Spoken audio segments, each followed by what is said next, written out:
إلى سوهاج. معنا على الهاتف أحد شهود العيان أو الذين كانوا متواجدين داخل القطار. أبدأ معك أستاذ عبد المقصود، ما الذي حدث تحديدا؟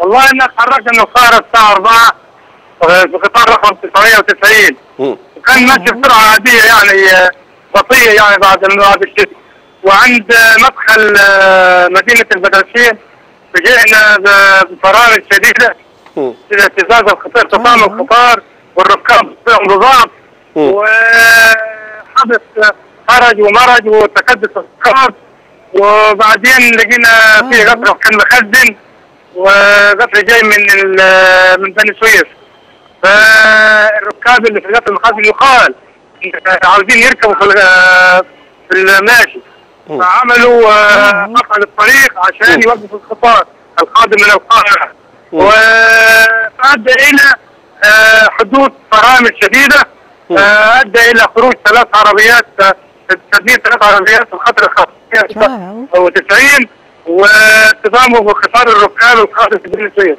لكن هل رأيت بعينك يا عبد المقصود أي ضحايا سواء إصابات أو قتلى؟ احنا شفنا إغلاقات وإصابات بسيطة. شفناه بعض الإغلاقات من كبار السن وإصابات بسيطة في محطة البدرشين تماما، على محطة البدرشين بالضبط.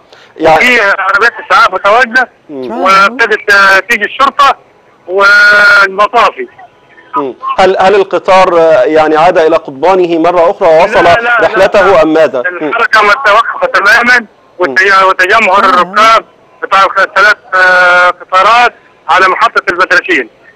نعم، شكرا جزيلا عبد المقصود، وكان أحد شهود العيان على خروج قطار الصعيدة عن قضبانه في منطقة البدرشين بالجيزة. أشكرك شكرا جزيلا. مشاهدينا